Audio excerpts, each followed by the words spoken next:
Okay, I'm ready. Are you guys ready? Ready. I'm prepared. You're prepared. You are not prepared. All right, guys, welcome to our third episode of Eye of the Storm. I'm your host, Kagirii, and this is Vipey, and our guest star tonight is none other than Dreadnaught. Wade, how are you doing? I'm doing very well. How about with you guys? I'm doing good. Doing good. So tell us about yourself. Tell us how you got into HOTS and what you're doing now. I got into Heroes of the Storm in the technical alpha way long time ago. And then ended up playing for SMG. Then later moving on to a team called Tempo Storm, and then stepping down and then moving over to commentary a little bit later on. And then, I mean, hopefully some of you, maybe see bits and pieces what I've been able to put out at some point, at some part here throughout all that. And then now it's just working on still, again, kind of developing and growing as a commentator and, streaming on the side as well, which anybody who hasn't known, I've been streaming Heroes the past couple of days, so hopefully they check it out. Yeah, I saw you live this morning. What is your Twitch so we can? It is Dreadnaught_Heroes. There you go. And are you going to have a regular schedule now, or? Yeah. So I'm streaming 5 days out of the week, and then ideally I'm hoping to have a schedule towards my YouTube, but I'm waiting a little bit more on at least the first video before I set a schedule towards that. But yeah, so 5 days out of the week, it's like Tuesday, Wednesday, Thursday, Friday, and then Sunday. Are the days I stream. Nice. I'm excited for all of the new tournaments that HeroesHearth and everybody are. The independent tournaments, I guess you would call them, or whatnot. I'm super excited for those. Yeah, they are really exciting to see that the scene, is making something post HGC is, I think, really exciting for everybody. Yeah, it's definitely getting a lot of people inspired and giving a lot of people hope, which I'm really thankful for. So, I'm excited. Today we'll be talking with you guys about teamfight mechanics and best ways to engage, best ways to disengage, when to start a team fight, and we'll be revisiting how to tank in a team fight, who starts the team fight, positioning, everything you guys need to know for all of that. We will, like I said, gloss over, what happened last episode when we talked about tanking and what your role is as a tank. And it'll all tie together within this episode. As usual, if you guys have any comments in the chat, at me or Vipey, I think Kybera's is streaming, so just at me or Vipey in chat, and we will write your questions down, and then we'll save a little portion of the stream to answer your questions whenever I can, possibly. So let's dive in. Are you guys ready? Are you ready, Vipey? Ready. I'm ready. Ready? All right. So in terms of team fighting, I feel like it's a very, very, very big topic. So we're gonna try and kind of, nail the basics in this one little episode. In terms of early game, I know that there has been some back and forth between, do we all go, barrel down mid, or do we, do the top mid bot, and then it all comes down to your comp, whether you're early game or late game. So when did all five go down mid start? Is that a good way to start your game, or should you prepare for that early game soak? Is this raw for me, or is this me and Vipey? You and Vipey. I'll let you open up on it. I felt like I was gonna let you go first. It's You're the guest. You're the guest. Okay, so TLDR of why that started, right? Is think about it this way: there's 30 seconds in Heroes of the Storm where there is nothing to do except kill your opponents, maybe take an eye for vision depending on the battleground, and then beyond that point there's essentially nothing, right? So cheekily, somebody in a competitive scrim one day said, you know what, I'm sick of just sitting around, not doing whatever I am doing on my mount and not gaining any information. And it was like, well, let's get something out of this point in time. And you would think that's well, let's group up and kill. And that's actually not the goal, because getting kills, you're banking on where your opponent's going to be. It was picking off turrets. And so then it started with the turret game. It's like, let's just snipe a turret for free and walk away from it. Characters like Anubarak Greymane still run with that kind of strategy, even in modern day meta, but that was the original go-to. So then you go, well, then why do we always end up in mid? If that's the goal, then like, why am I just smashing against them? And the answer is, well, if I go top and you go mid as a full 5-on-5, we get turret for turret. Now ask me what happens over the next 30 seconds, because the answer is who goes mid has not only the fastest rotation to respond to your lane, but then makes a advantageous rotation to the off lane, gains twice as much as you, and you lose. So the answer is you smack each other in mid, don't give up a turret, and try and get a kill over them. Well, there you go. That's pretty straightforward. Now I'm never going to question going mid ever. Never. I'm going to be afraid to not go mid now. Jeez. Just copy and pasta that phrase for every game. And just keep playing it over and over in your head. So here's my question for either one of you. What if you have a late game composition and you know you cannot win a team fight early game, or it's going to be really, really, really hard for you to win a team fight? Is it still like... Okay, I guess, is it okay to do that if you have a late game team fight, knowing that you're going to lose a lot of XP if your team is dead early game? You know what I mean? For me, it just depends on what kind of late game comp you have. I have games where I play Kel'Thuzad, and people will go, oh, let's just separate in lanes. We don't have that early game potential, and you need that. Some heroes require those early game brawls to get either stacks or to get some kind of advantage. Other senses, there are times where you just don't have it, and you can just go to your lanes and just do your 3-1s on the ends, and you'd be okay. But it is safely so. But it just depends. The more information you can get from that mid brawl, or the more leverage you can get with a talent choice, kind of weighs in. Just depends on what your composition is overall. Now, is it beneficial to get early game team kills, or does a kill way more late game? Do you get more experience late game? I mean, I would like to hear your opinion on this, Dread, just because of the way things have changed with XP. It's drastically different, I feel like. Yeah, it is. It is a little bit weird, and I'm not going to sit here and say that I have played the game enough that here's my Dreadnaught analysis with this new patch, because there are so many changes that I feel like I need a larger sample size. And I took a small break, with the holidays and HGC cancellation, and so I haven't gotten quite to that level of knowing what I'd like to see in different areas. I'll say even before this latest patch, that getting a kill into the early game, you're asking, I have a weaker early game. What am I supposed to be doing with this early game brawl if that's where we're supposed to be? And the answer is really just mitigating them gaining a massive advantage, right? Yes, some of the talents, if you can get procs here and there, would be beneficial, but in the end, just having a 4-man defense and then having somebody rotate to an off lane quicker would be, in the long run, going to be your best interest in those type of situations. So just minimize the damage of what they're going to gain and try and get experience elsewhere. Because at level 1, a minion wave is I still believe worth more than a kill.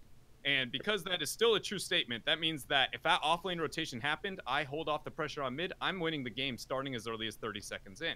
And though it's not maybe miles, it's still a substantial amount when that kind of stuff adds up in the long run over a 15-minute game. And so for me, I've always set the rule as level 13.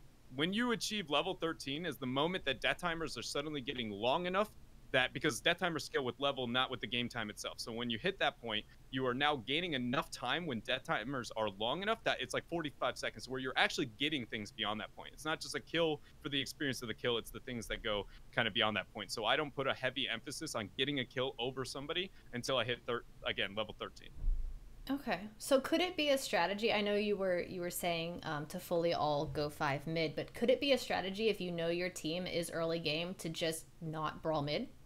Yes, ma'am. The Chinese region was the most prominent at actually countering the 5-man collapse over mid. They were the most pronounced counter strategy to that, was running a 2-1-2 with a double support while having them on opposite sides of the battleground, and then having a hyper carry with them with a good wave clear placeholder in mid. And so the placeholder in mid would clear the wave, then help the offlane. No matter where the 5-man death ball would rotate, they would just pressure the other lane. And the answer wasn't about gaining more than they would get as much as it was using the 2-man to stop the 5-man siege while gaining more in the long run with the 3-man versus 1. It's forcing a mismatch onto your opponent. Okay, so in terms of what an offlane character means, off lane, I actually have a list on Heroes Hearth. I'm trying to, you know, get into the nitty gritty of like the actual basics, like what off lane means and what a hyper carry means. So off lane is the character or the hero that will sit in the farthest lane from the other two. No matter, like, I guess, what's a good example? Dragonshire? Tomb? Or Dragon and Tomb are the best examples of a 1-4 split. Yeah. Okay, so when he's talking about a 1-4 split, say I'm Artanis. Artanis is an offlane hero because he can sustain himself in lane, he can wave clear, and he's just self-efficient. He's definitely self-efficient, yeah. So he can stay in that lane by himself, and while, you know, the 4-man will rotate mid and bot if you're on Tomb, and then that's the most optimal way to get soak as fast as you can while basically making the other team try to catch up to you. Now, can you explain a hyper carry for them? Yeah, I mean, hyper carry is essentially a character whose cooldowns are cooldowns and efficiency, if given the right supporting capabilities, is going to be an outlier within the game in a positive direction for your team. So any character who, with just the right amount of enabling and cross-supporting, suddenly is extremely strong, enough to maybe, in those circumstances, add up to 2 characters, which is why you're willing to invest in that hyper carry. Again, and traditional ones are characters like Bala and Greymane were some of the original hyper carries. They've been nerfed over time, so they aren't in the same kind of category, but that's basically it, is they never have a moment where you're waiting on their cooldowns. They can always just kill you if given the chance. Yeah, poor Vala. She's been coming back though. I've seen a lot of Valas lately, and she hasn't even she didn't get a nerf or anything over the past few months, has she? It's just more of the fact of nerfing other heroes or bringing other heroes into the scene. Like Genji was one of her hardest counters, and now he's kind of more backseating the game now. Yeah. It's still up there, but not as much as he used to be. So, but she was a hyper carry. Yeah, because there's a lot of Valas lately, and it's getting really annoying because I'm so used to not playing against Valas that I totally forget like how powerful she is, and then I end up getting killed, and I'm just like, you know what? Damn, I'm trash at this game. One thing a lot of people don't realize, like, that's cool about Bala is she's actually one of the only characters in the game with a consistent mobility advantage over their opponents, and that's actually why she meets the parameters. One of many reasons that she meets the parameters of being able to be that hyper carry. Hot Pursuit at level 1 with the mobility that you gain just off of auto attacking people translates to that continuous damage output that I'm kind of talking about that is necessary for that role. And it's, no matter how weak her HP is, she will always be close to that threshold because of those things. Yeah, she pokes like crazy too. Oh my gosh. So, all right, let's see. Where are my notes? When is the most optimal time to look for a team fight? Wade, I know you mentioned something about level 13. Level advantages, storm talent advantages. When do you know you can go in and completely just own a team fight? I mean, the clearest math problem of, like, I'll make a stupid initiation is how big my advantages is 10 into 9. Heroics into non-heroics are the biggest power spike that exists in all of Heroes. I would say, for me, it's always been 10, 20, and then 16 in order from highest to lowest of I will not fight you if you have that advantage over me.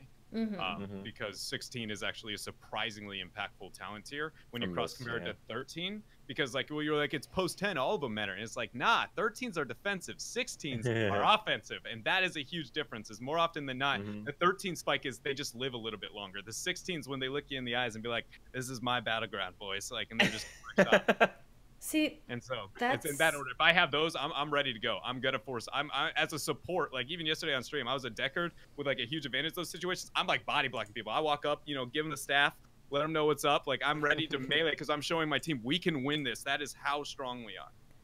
That is something I did not know. 13 is offensive. Wait, you said 13 is passive? It's defensive. Defensive. It's almost always a defensive talent at 13 that is picked up. Almost always. Like name a character, their 13's defensive.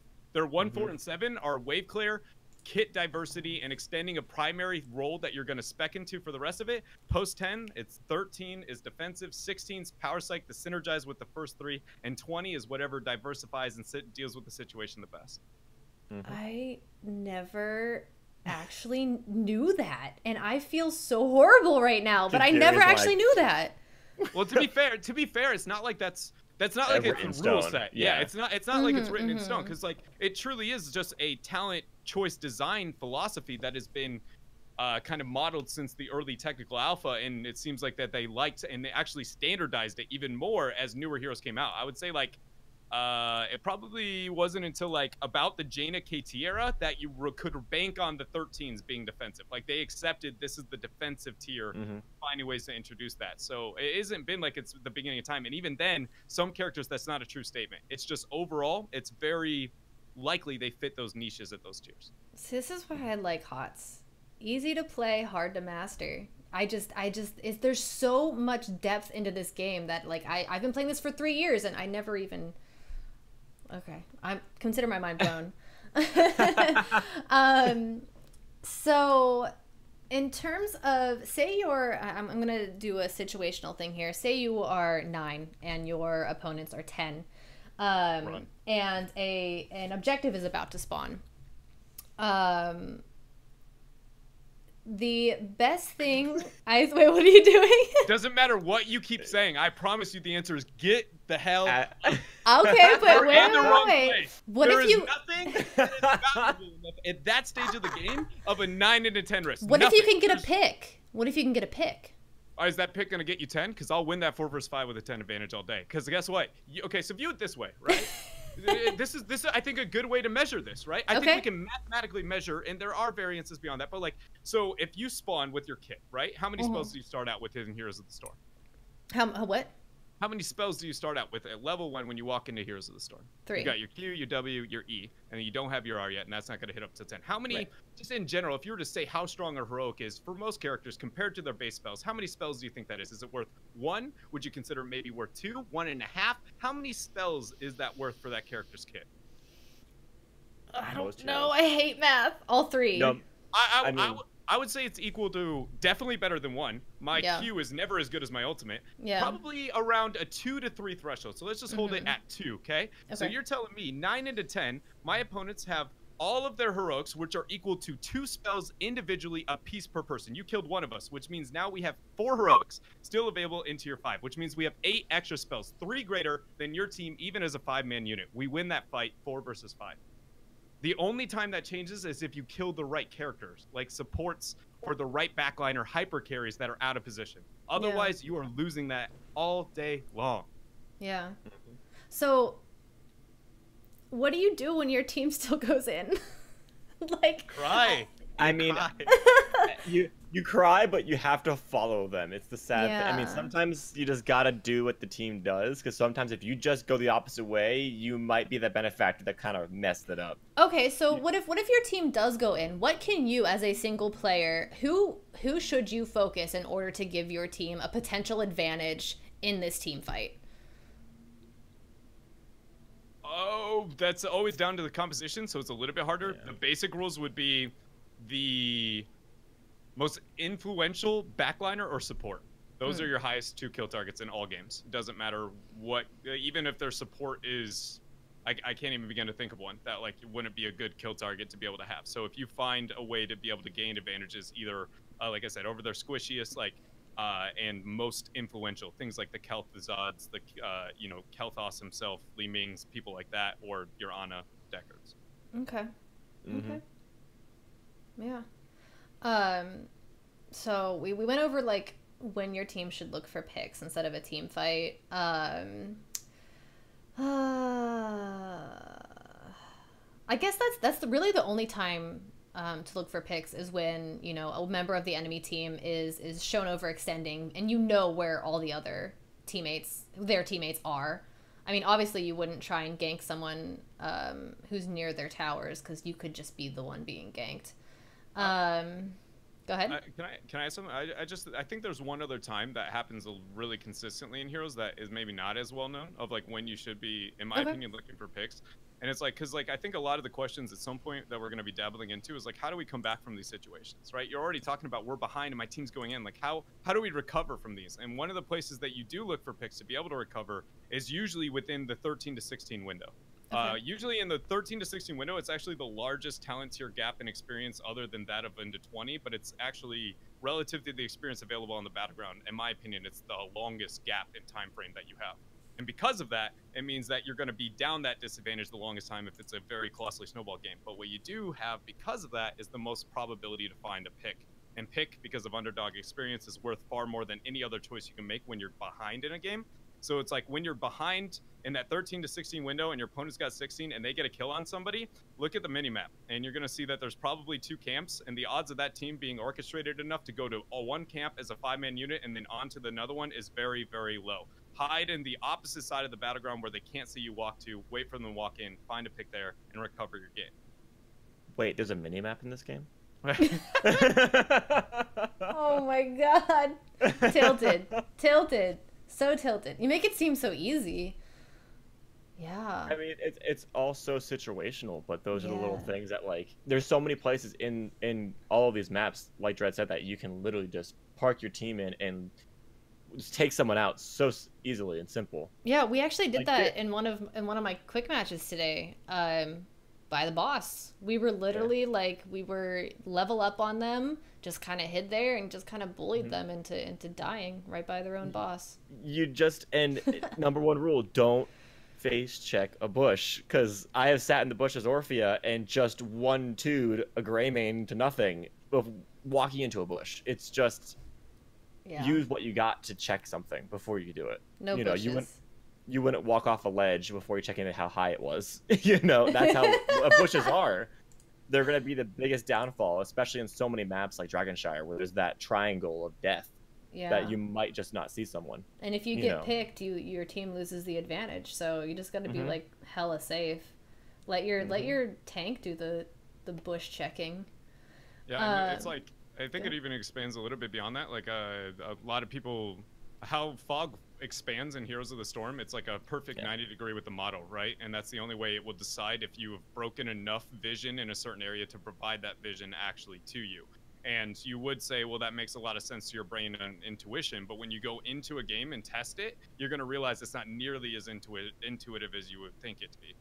On Cursed Hollow, we can stand literally a pixel away from one another with like a rounded shrub. That's like a legitimate banana shrub. And you'd be, or like even just wall. And you would be like, there's no way I shouldn't be able to see you in this situation. And we clearly cannot see. And you just tap one step forward. You both are like, oh shit, I was on top of you. And I didn't even realize it. Like, Heroes has more fog manipulation than any other MOBA in the world, I think. And part of the reason for that is that fog, but then also there's no wards, which makes the minions your wards, which then makes the rotations and the fog manipulation twofold more valuable. Yeah. Yeah, no wards except for what all we got is like Lunara's Wisp and Cho'Gall's Eye of Kilrog or something. That only lasts for a certain amount of time too. Mesa says, actually Mesa and Kaiberries in chat say, can you guys talk about team fighting at a boss at some point? Just saying, my team just wiped 3v5 under a boss. I would say don't fight by the boss. Kite them to boss, and if you have to fight them, then take them somehow into another lane, or I don't know. I mean, from my experience, it's just people, if your team's trying to take the boss and you're getting invaded on, if you see someone, just back up, and most 9 out of 10 times the other team will try and finish the boss for you. Once the boss is aggro to them, you can kind of take the advantage if you really feel you need to, but backing out's going to be your best bet.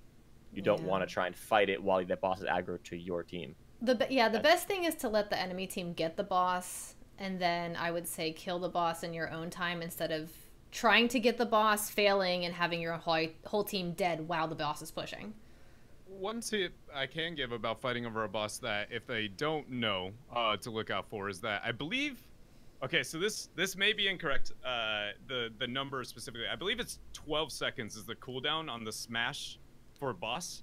I think I have it somewhere. I can probably look it up. But either way, it's somewhere between like 12 and 16 seconds of the cooldown for the slam. But the slam is actually only procced when 2 people receive in melee range of it. The same way the Immortals don't use the AoE knockback until it's a double melee approach. Right? So all bosses and elites have a double melee within a range and a different casting variation because of that. So keeping that in mind, that same rule applies when they're trying to kill it. It's going to be a slam root into slam. and it's when the double slam, like the two melees getting there, proccing the slam. You can actually abuse that information on setting up an initiation into a follow-up stun from the boss. And the reason for that is usually one warrior is on the actual boss, so they're not going to proc the full slam system into it. You can walk up to it, 2-man it, hit the CC, the boss is going to start raising up, you walk out, slam comes down, and you've set it up. Like, that's like a small thing, and like there's a lot of other stuff, but you can actually even manipulate the boss mechanic itself.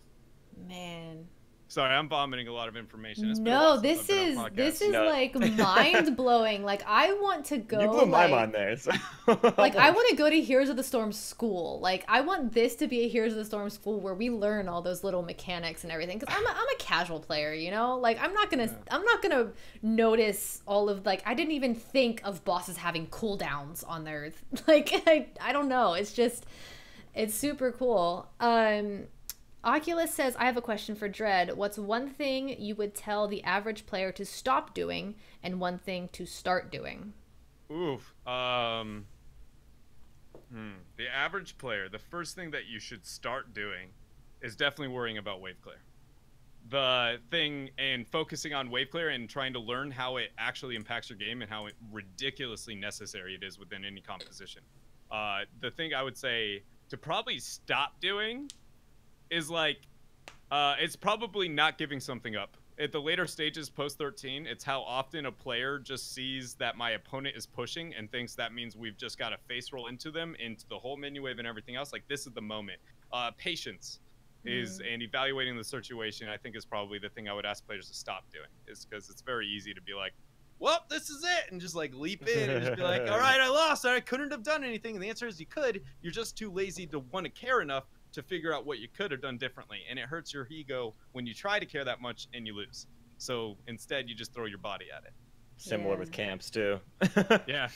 I worked so hard in this camp, I must stay and take it. Yeah. No, just give it and kill it again. Now, in terms of patience, I've had multiple times where, say we're on Tribute, Ravenlord, whatever name is escaping me. Cursed Hollow. Thank you, Cursed Hollow. Say we're on Cursed Hollow. And like I said, we are down a level. We are down a talent tier. We're not to 10 yet, so it's still pre-10. And we can either soak or you know, go for and try to you know, steal objective. I always say, if we are down a level, a significant talent tier, we are down a talent tier, not just a level, but an actual talent tier. I always say, you know, soak, let them have objective. I always get made fun of that. Everybody always makes fun of me. And then for the entire rest of the game, people are like, maybe we should just give objective. And I'm just like, I'm just trying to help you guys. So how do you get your team to actually like be like, no, we can like give this objective and we just need to, you know, catch up in XP. Like, I don't really, if we fight for that objective, we will probably die. It's more of like a knowledge thing, and like Treb said before, it's more of like being able to be humiliated in a way, like, oh, I can just give that up and it's fine. Like, some people just get so headstrong they want it, and they think it's a necessary thing at this point. But there are so many objectives in this game that have like Volskaya. You can wait till 99% and contest it, you know. True. And there are so many other ways to come back. The camps on Volskaya give a massive amount of XP. You know, you can have people laning while having camps being taken and still gain those advantages. That's just people having to realize and take the time to go, okay, we can give this up. And most of the time, pre-10 objectives aren't going to get unless you have a benefactor of a Sylvanas or something heavy, you know. Yeah, that's true.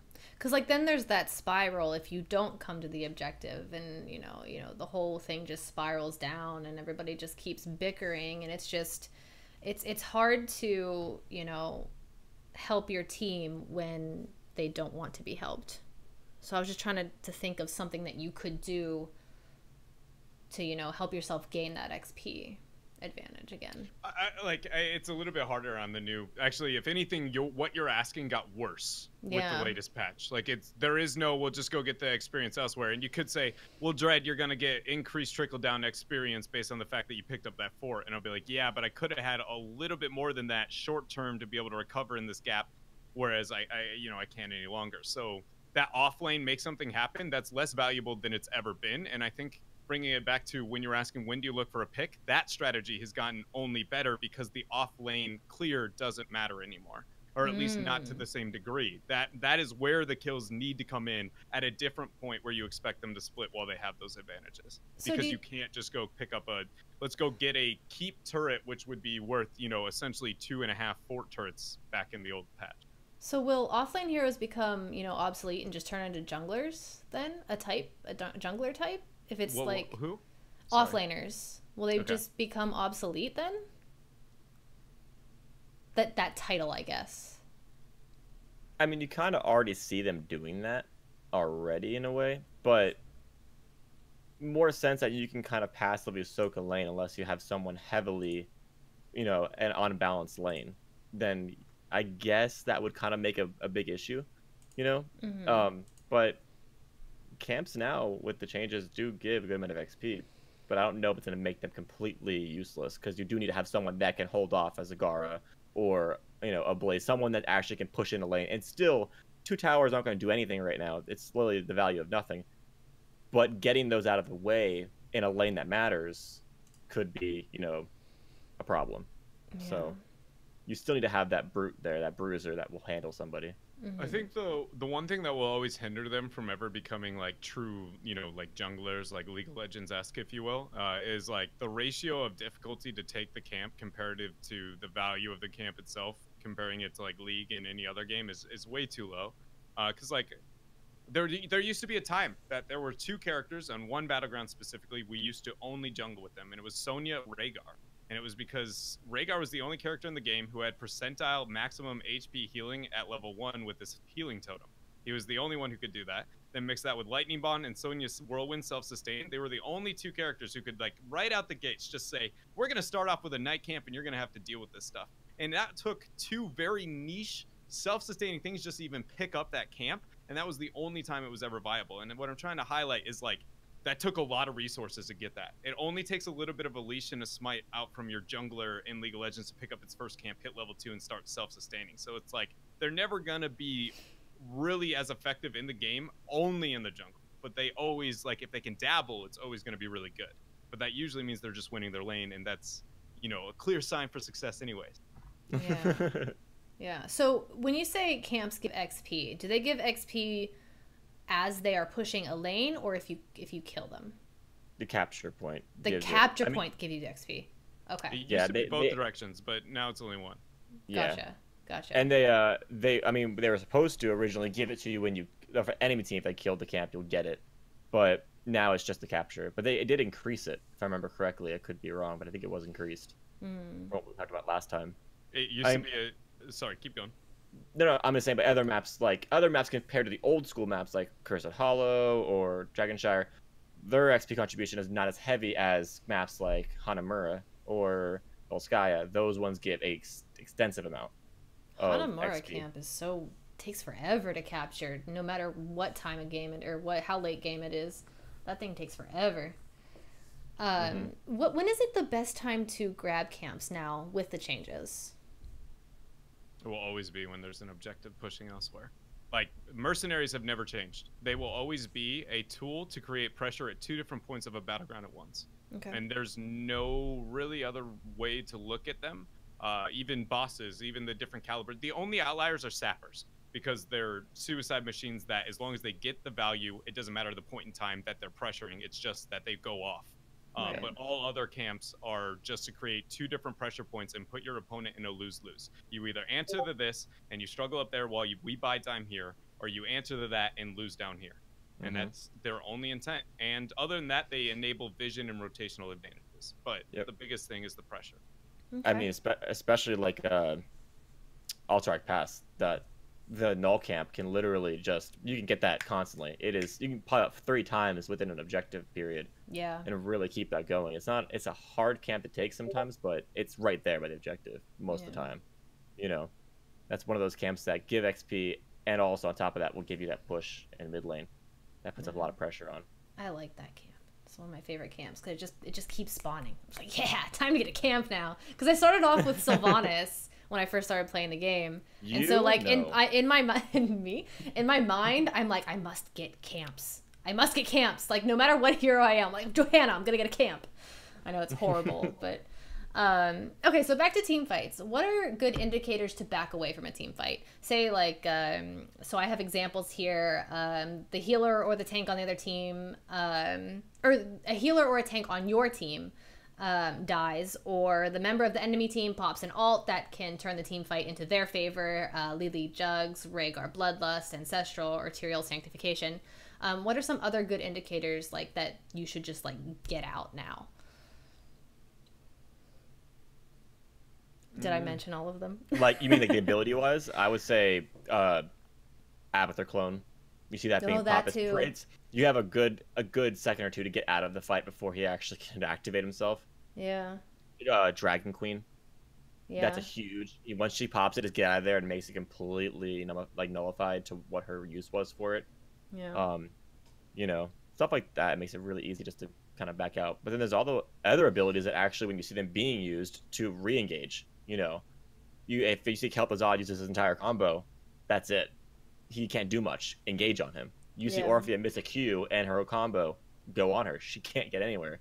There's other things that will allow you to push in, not only retreat. Yeah. Overall. It's a good point. I didn't think about the push in for that. So in terms of team fighting position, frontline versus backline, and what heroes to focus down first, this is the one thing that I don't really know how to explain very well. I always know when I'm playing that my team is like hella out of position. Like we're all focusing different heroes. We're not, focusing our main DPS on one hero. Like we are dispersing our DPS everywhere, and we're just not going to win this fight. So what is a good positioning for your team to be in a team fight? What heroes should we're going like major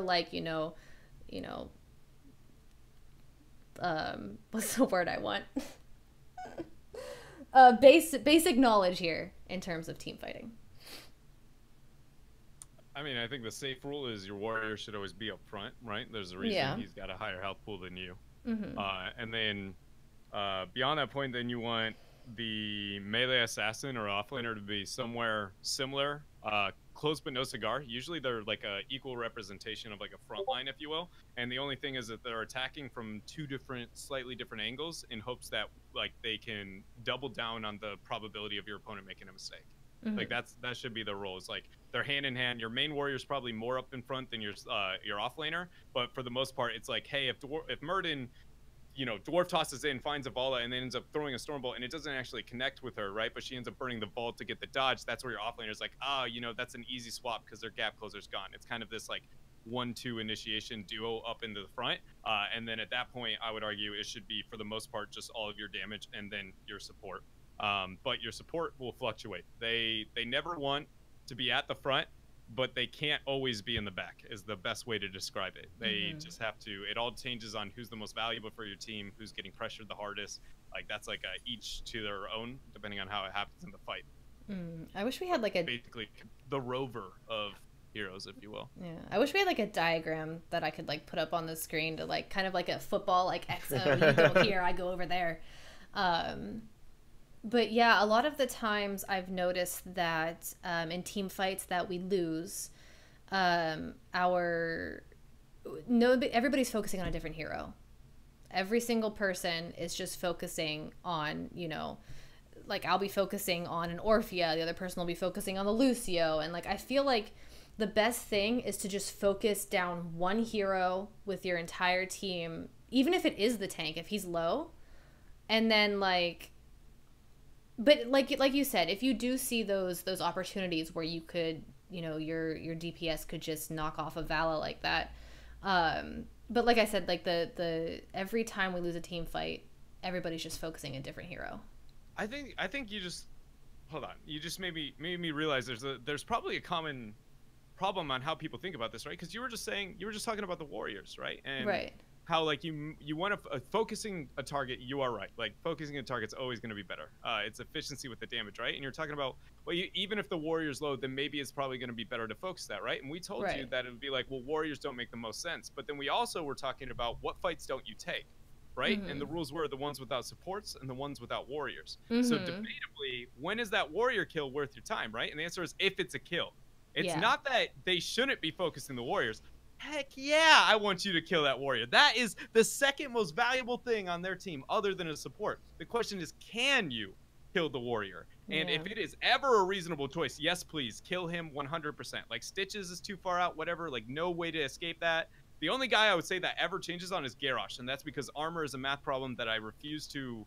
Oh, God. I hate it. So, like, effective HP and all that kind of goes out the window with him. But in all other cases, we want the kill on that warrior. If he is out of position, I'll take that over killing that Vala, right? It's just that I'm never going to tell you to aim for that because he is built for that, towing that line of death and making you think he is killable. And so it's learning the differences on when you can and can't do that changes, again, the kill targets. So let's do another situational thing. What if this Johanna is just, you know, bullying your entire team, your backline? Johanna doesn't do that much damage, right? Correct? No. So I would say ignore her. Ignore her and just, while she's, you know, harassing your backline, just be like, okay, bye, and then just, you know, go towards their backline because she's up way too far. If you can get past her, their backline's completely open, right? It's just the matter of getting past her. You don't necessarily have to kill her if she's full health because it's going to be hard to kill her, even if she has her D up. If she's, you know, what, level 20, she has her other shield. She's basically impossible to kill. Not impossible, but I would just say ignore her, right?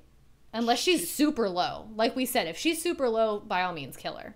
But she's just one of those obstructive tanks that will actually just control your team the best she can. But once she uses, most Johanna players, for some reason, will literally does WQE, like they just rolled their face on their keyboard, and that's honestly the one part where people don't realize how to play her is she's supposed to control the team. If she can control you, even if you dive past her, if you're an auto attacker and she blinds you, that's what 2.5 seconds of nothing happening. That's her point. She's not a Diablo who's going to go in there and get that hyper carry kill, you know, and then advantage for your team. She's that one that you're going to have to watch out for keeping your only, you know, if you dive past her, that's the only problem is that she's going to control your support. She's going to control hyper carry in the background that's trying to get to what yours are trying to get to. So she can't do some damage to your team per se by just being that nuisance. So it depends on your team comp. If you can get way past her and literally take out somebody that is defenseless, yeah, because she's not that one. She's not a Murden that can easily get into that back line and help his team. She has to walk her way back there as slow as she can, hopefully not being controlled. Yeah. I would say for Johanna, the one parameter that always makes, like, once Johanna used Blessed Shield, which she usually has to use to initiate to get a proper initiation on the right kill target, she has no peeling capabilities because most of her W's are going to be used again with that control system up on the front line. So if you can get out of, like, you know, the kind of eternal vacuum that she's going to try and create and disrupt all of you, yeah, she is very easy to ignore. But now let's say you do that same initiation with the Johanna who has Blessed Shield. Her counter initiation capabilities are probably one of the best in the game. So it's like using her poor initiation and forcing the Blessed Shield makes her counter initiation so bad that I would say I agree with you. Dive past her because at this point she's a walking condemned. The only time that changes is if you have a really squishy, not self-sustaining backliner that's just like so autofocused. Like if a Vala misplays, I can see her struggling in that matchup. And then other than that, you should be more often than not pretty all right. Yeah. Just ignoring her because she does struggle a lot compared to most warriors. Yeah. She's one of my favorite, though. I love her. So Mesa says, I'm assuming this is a question from chat. To build the best team fight comp, should the team focus on building a full-purpose comp, i.e. dive versus range damage, where the tanks and supports can go in the dive, where the tanks and the supports can go in with dive assassins or hang back with mages? Or are split teams with a mix of dive and ranged assassins work? Let me read that again. Yeah. I'm not. Is I there? got it. You got it? Okay. But this is like another one of those where I feel like there's a lot to say, and I feel like I should let everybody else speak beforehand because I'm just gonna take up way too much mic time. So team focus, build on. I'm not sure I understand the question, so I would say go have it. Go at it. Okay, all right. So they're essentially asking like the idea of like, do we just pick an overly synergistic composition that can just all in face roll one shot somebody, right? Like an eraser composition, something like that. Do we just all pick an overly synergistic composition that's not maybe debatably really well rounded, but we're all on the same page on everything we do all the time? Mm-hmm. My answer to that would be heck no, because if you're doing one thing all the dang time, my next draft is going to be countering exactly that one thing you're extremely good at, which is why the diversity is necessary within the composition to give you forgiveness. You are the most effective composition within the most likely of circumstances to endure in that game. If choosing a synergistic composition was the most important thing in Heroes of the Storm, Gazlo, Zeratul, Jaina compositions would have been dominating the market since legitimately technical alpha. Because in theory, there is nothing you can do. There's 5 seconds of being stuck together, then being warped into a choke, getting a 2.5 second stun with all of Jaina's damage. You're dead. You cannot stop it. Yep. And so it's like, why is that not good? And you're like, well, I don't have wave clear. Those characters have a lot of trade-offs here and there. And it's like, so you're saying it's not very well rounded. You're like, right? You quickly realize when you put it in this kind of rock and paper scissors circumstances, how necessary it is to have an extremely well-rounded composition. Yeah. Because like even if I don't even know if you don't have any wave clear, you're basically, the whole point of Heroes of the Storm is to get that team XP, and that's, if you don't get that early XP, it's going to be a struggle trying to come back, even though you can come back. 6.5 out of 10 comebacks. But I agree. That's does that answer your question, Mesa? I don't know. We have another question for Dread. Why Lurs Hot says, why do you hate Tyrande? Oh my gosh. I probably should have read that before I actually read that out loud. I mean, I read part of it. I didn't read the whole thing. Hold on. How can you be so... How can I be so comfortable with being wrong on this manner? Okay. All right, so let's bring it back here, okay? Does anybody remember the Diablo Tyrande meta? Yes. Like, when that was a thing 3 years ago, whenever it didn't get patched out for a total of like 5 months, and we just sat there and just kept getting one shot, one killed with very little counterplay for a long period of time. Yeah. That was when I was still a professional player, which meant I had to play a lot of Diablo Tyrande, deal with a lot of Diablo Tyrande, and the one shot, one killed, zero counterplay playstyle is so Resident Sleeper to me. But that's not why I hate Tyrande. Everybody's got their own. It's fine. It's the fact that because that wasn't patched within time, we spent the next year of Heroes of the Storm watching people think that solo support Tyrande was good when they nerfed everybody's stuns across the board but 0.25 just to make sure she was not effective at that exact same playstyle. And we sat there for years just dealing with solo support Tyrandes when she was trash, not even slightly good, and just terrible. So when she was good, she promotes very linear playstyles, and then other than that, when she was bad, nobody ended up picking up on it. I was sick of watching people going, I'm gonna play support, watch me pick Tyrande, and that's why I hated her. Then she got buffed to become equally as busted as she once was and equally as linear on her playstyle. And so my answer is, she just doesn't seem to promote good playstyles when she's good, and when she's bad, way too many people just put her in the worst role possible and just claim I'm playing support. That is why Tyrande is lame. She's the lamest character in all of Heroes ever, by far. Oh, but how poor do you Tyrande. She doesn't know how to spell her name. We spent the first 2 years trying to figure out even how to say it. It wasn't until we got some weird Warcraft bot with Malfurion halfway through the thing that he said Tyrande. And we're like, we finally know it's not Tyrande. Thank you. Everything about her is stupid. I have so many friends who call her Tyrande or Tyrande, and I'm just like, it's Tyrande. Nobody played Warcraft 3? Hello? People, come on. Best rant ever. Can we just end there? just drop the mic and walk away. See, Lurs, you even spelled it wrong in chat. He didn't even write the E at the end. Look at that. See? So, where is she now? In terms of... Top god tier. Unrivaled. Oh my, she's still insane. Really? Oh yeah, there is no reason that she is even slightly a bad pick. Like, cross compare what she can do to any other support in the game and tell me at what level you think she's even with them, and I'd be willing to argue you're probably wrong. I don't know. Usually when I don't play Tyrande, but when I have someone on, my team that does, it doesn't go very well. Just So cue that meme where it's is she just that high skill level that I mean, she definitely isn't like mindless. She's no Lily, that's for sure, right? Like her heal is even hard. You have to auto attack to get value out of it consistently, right? Well, that's where a lot of it I would say come in is your Tyrandes are probably overextending and just dying. But like anybody who's good and just auto and uses that battle momentum like value, do you guys like Battle Momentum was a talent that was very popular, and about 15 characters had it in early alpha. About like 25 to 50% of the entire population of characters in Heroes of the Storm had Battle Momentum at 7, and everyone that did, except for one, took it.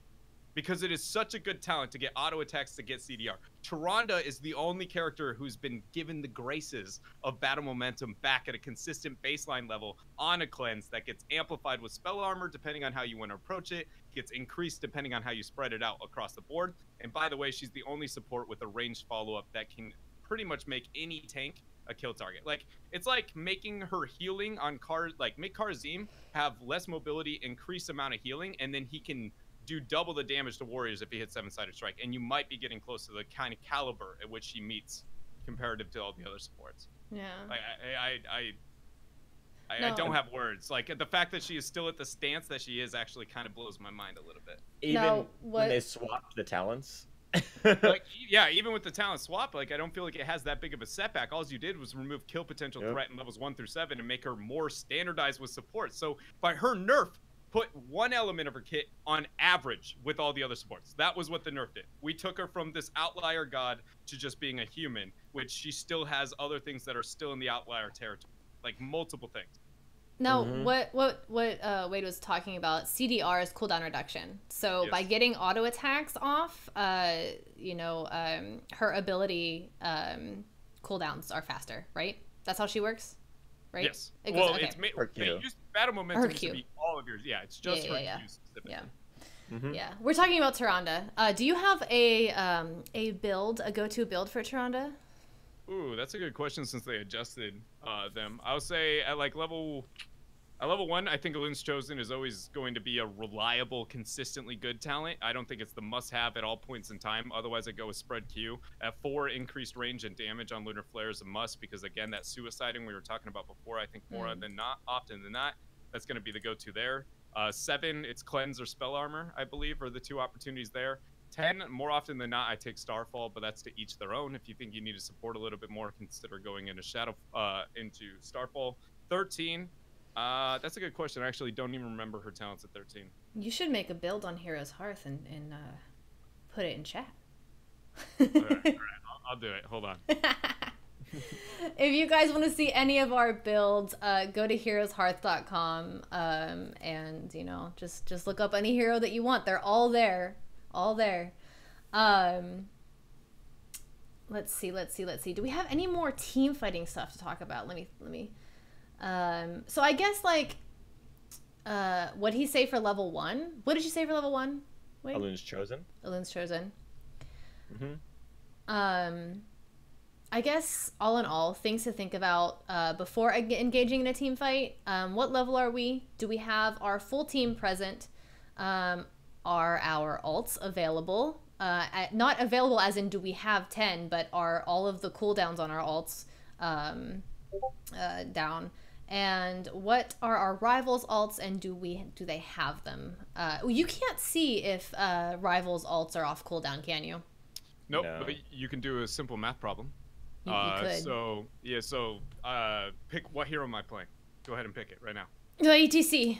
I'm playing ETC. I took what heroic? Mosh.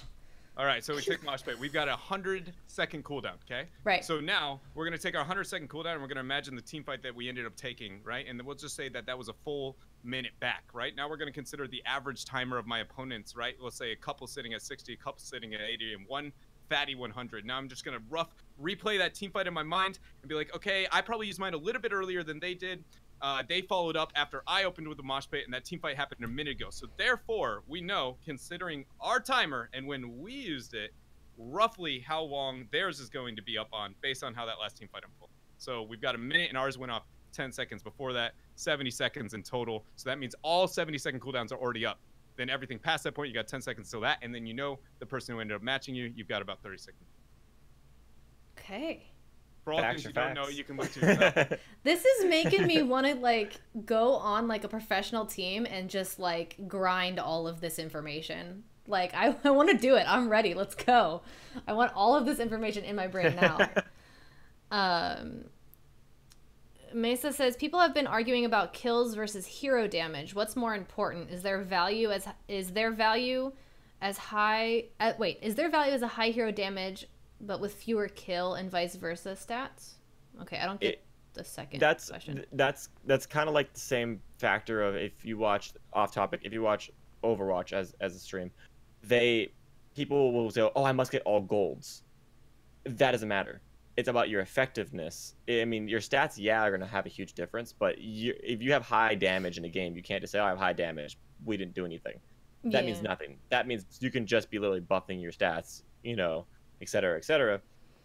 You shouldn't look at stats and go, "Oh, it's your fault we lost because you are third in damage and they're not number one in damage." There's of course facts of what you're doing, but it's not a point where you can just point your finger at somebody and say it's your fault because of the damage stats. You shouldn't worry about where you're at. I've had that all the time. Like if I'm DPS and we didn't get one good team fight, or I didn't even touch. I was barely touching a hero the entire game because we weren't able to engage properly. Just for some reason we were all out of sync. Of course I'm gonna have low hero damage. Like it wasn't my fault. We just couldn't get a good team fight the entire game. So blaming someone's hero damage is not really the best thing to do, like, because it's a team game too. So to me, it's like the only stat that actually matters is the death stat. If you have a significant amount of them, you're the problem at one point if there's too many of them, because that right now weighs so much heavier than it used to, in lack thereof. Leoric. I had an 18 death MVP Leoric. I don't want to talk about it. I had a 32. that was terrifying. I had a 32 death Leoric once. It's pretty bad. My goodness, that's insane. That's a lot of trait value. That's a lot of trait value. He did his ghost walk. It was on Towers of Doom. He did his ghost walk over one of the gates and just sat there and just fed. To the death zone? Yep. Okay. I remember back in the day taking Leoric, going to their keep, going through the wall, and just continuously getting rid of ammo shots, and then eventually just killing the keep within 5 minutes. But that was just for fun. And QM, like, I went death zone. There's no reason to be there. Does anybody from chat have any questions? We've kind of gone over everything that we wanted to talk about, unless you, Vipey, Wade, wanna definitely point out anything else in terms of team fighting. I could go on for hours about this, but unfortunately I don't want to do too long. But yeah, if anybody has any questions in chat, let us know. Other than that, is there anything else you want to talk about, Vipey? Wait, anything? Any really important key things that people should think about when they're team fighting or just, playing HOTS in general? Minimap. Look at your minimap. You can always throw the dude potential out there, like anybody who doesn't know to look at, like, I'm gonna keep throwing numbers your way because apparently that's how my brain learns. But like, if you just sit there and you're like, wow, my opponent has 5 people on their team. I look at my mini map and I only see 3 of them. Assume every shrub you walk in has the remainder of them, and any shrub you walk into and they're there and you can't survive it, obviously you just went ahead and made a misplay, but you should assume that they're going to be there. And if you play the game like that, you're probably going to realize your deaths are a little lower than they were before that kind of philosophy. Yeah. If it doesn't feel right, don't go there. Don't go there. I mean, a good team, a great team will make it feel right, and then you walk into it and you're still dead, right? Like, they bait you into like thinking like, nah, this is my safe zone. Yeah. And so it's like, and so that's why you got to have dude potential. Just the mini map, be like minus how many I see, and however many, every shrub has a dude potential of that, and run away from it. Deadly asks, when you engage on a team fight and your team starts to spread, who would you prioritize to heal the most? I guess whoever's taking the most damage? I don't know. Oh, that's so he just asked like a real tough question. Like, did he really? Question? Yeah, he did. Healing priority is actually one of the more complex nuances in all of Heroes of the Storm. Like if I'm a Rhaegar, I have 5 different choices, but the answer is going to be like, it comes down to whatever melee assassin is most likely the hyper carry of that circumstance, because Rhaegar accents that the most. So like the Illidan, right? If I have an Illidan and Vala on the same team dying and it's an Illidan composition, Illidan's getting that all day long. I don't care, Vala, you are going to die, because I know in the long run that is my win condition with this type of fight. And so knowing... So it all comes down to like, so in certain characters are different effective HPs, right? So like if I'm a Zeratul, I can be threatening at under 25% of my maximum HP because of my mobility, my stealth factor onto the minimap and things like that. I can kind of shark around, teleport in, get a combo, and then still teleport out, and I'm not risking a single thing. Whereas we look at your, I don't know, whatever squishy you want to insert within that role is probably not going to have the same tools and a higher effective HP necessary to be any kind of relevance. Like Vala will need a much higher HP to be effective. She needs above 50% because she's so squishy. If it's below that point, she's probably dead if she touches anything. And so that means that a Vala below 50 versus my Zeratul, if Zeratul's below 25 and Vala's at 50, Vala's getting that heal because Vala above 50 does better than Zeratul any higher between 25 and 50.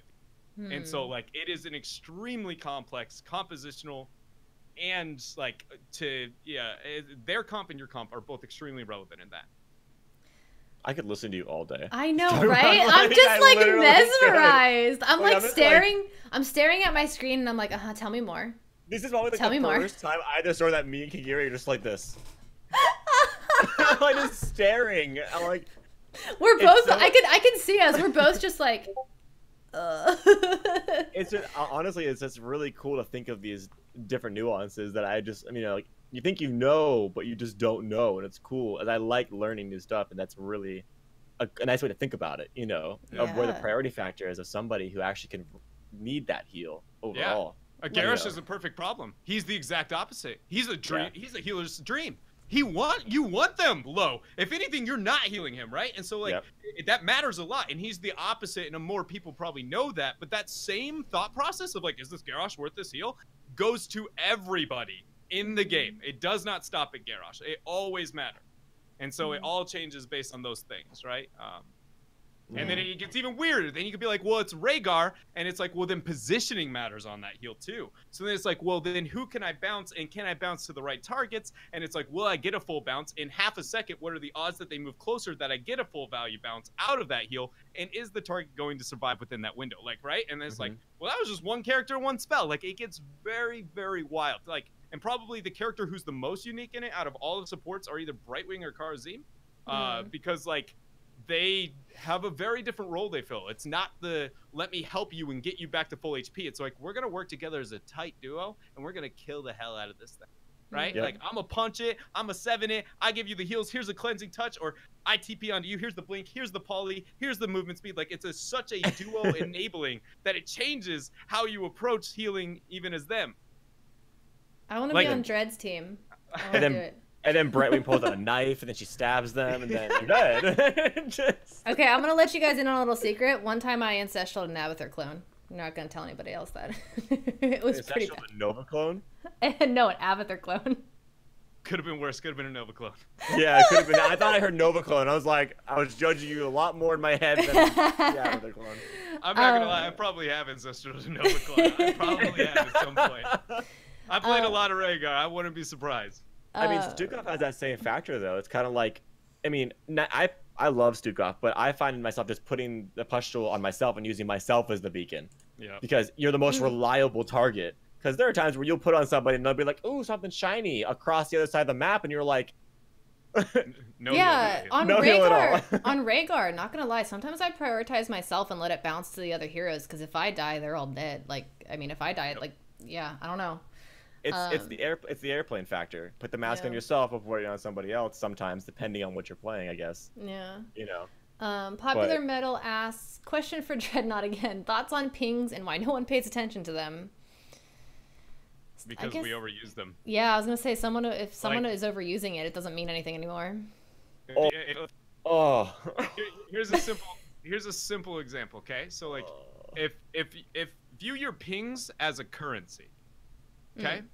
Every ping you give me in a game, if I think you are worth $1 million in my brain, every ping you give me is going to digress the value of the next ping you have. The first ping 1-to-1 ratio. 1 ping worth $1 million because that's who I think you are. The next ping you give me, we're at 500,000. Next ping you give me, we're going to be moving to 33, and we're just going to get weirder and weirder as things go down. So by the time at the end of the day and the end of the game, you keep pinging, to my brain, the value of that ping is now digressed all the way down to maybe you'd be lucky for a couple hundred. It is purely a saturation problem. Like, if you're just going to go ding, ding, ding, ding, ding, then I'm going to proceed to go like, I don't care in my head, and I will never look at you again. And until we culturally all get on the same page, it's just going to be like a spam session. I swear last night I had a game, and it was this Kagirii spamming camps going, let's take this mercenary camp. And I heard it in my sleep. Let's take this mercenary camp. That's a mercenary camp. That's a mercenary camp. And I was like, stop it! I don't want to be a mercenary camp right now. He ties us to the camp. He ties us camp. And I'm like,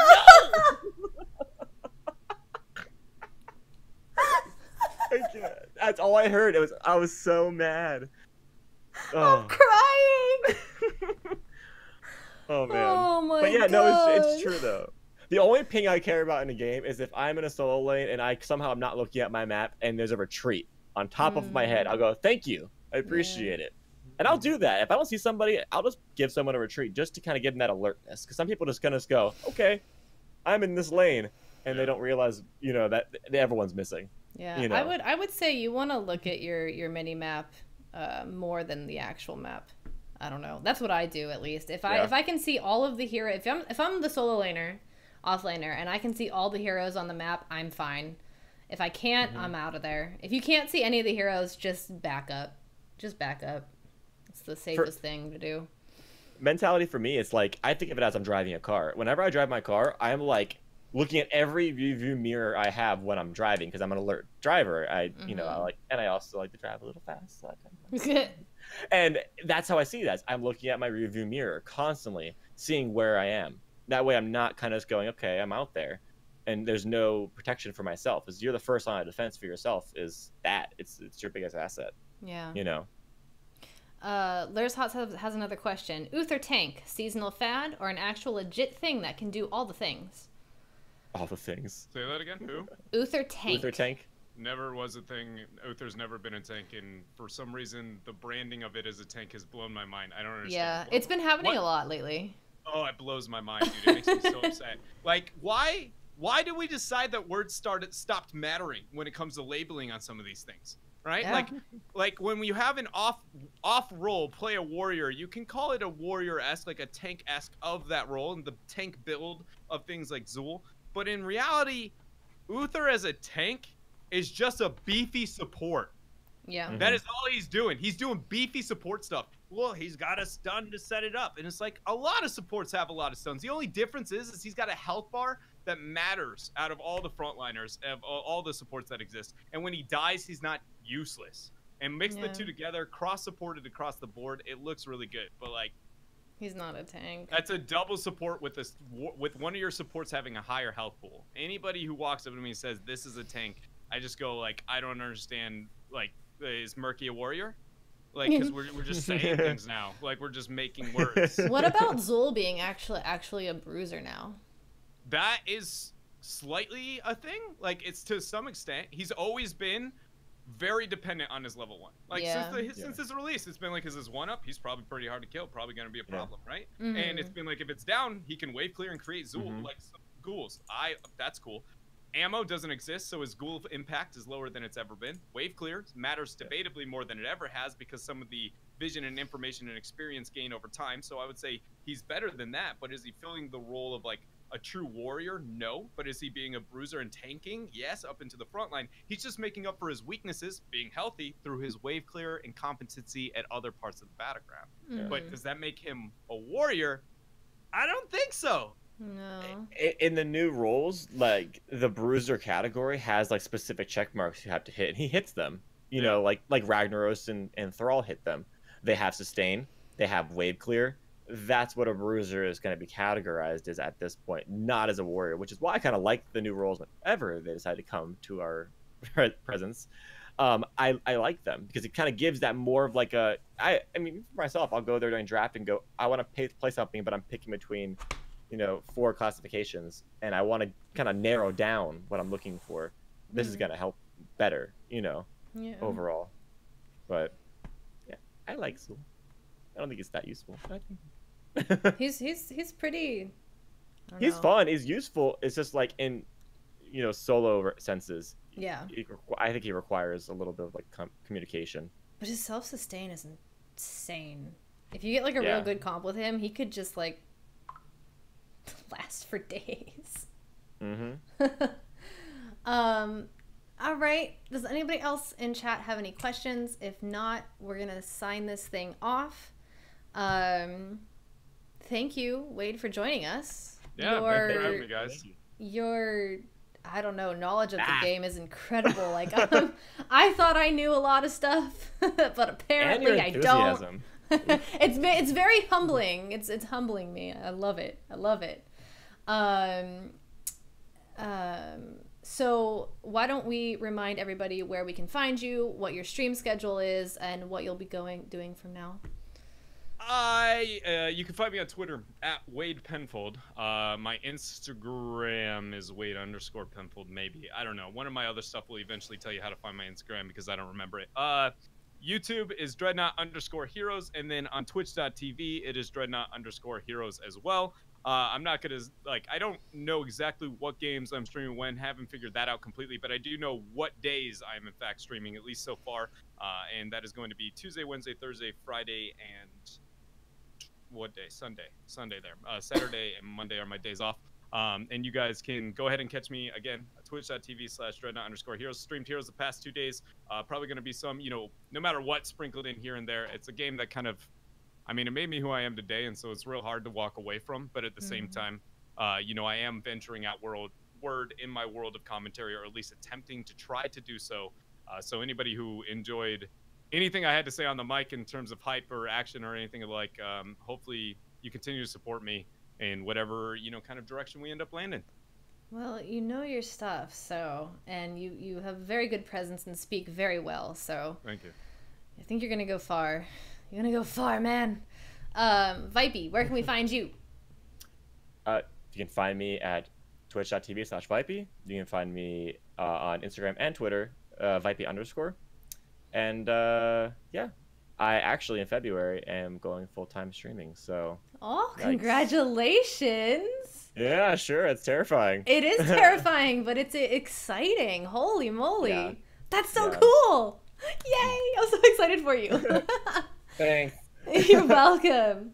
All right, guys, that's it for today. Thank you guys so much for stopping in and saying hi and chatting with us and asking all of our questions. And thank you again to Wade for joining myself and Vipey. Follow HeroesHearth Twitch. You can follow us right up here. I don't know where I am at the screen, but hit that follow button, subscribe button. Visit us on HeroesHearth.com. You can follow all of our partners, all of our, not cast members. What am I talking about?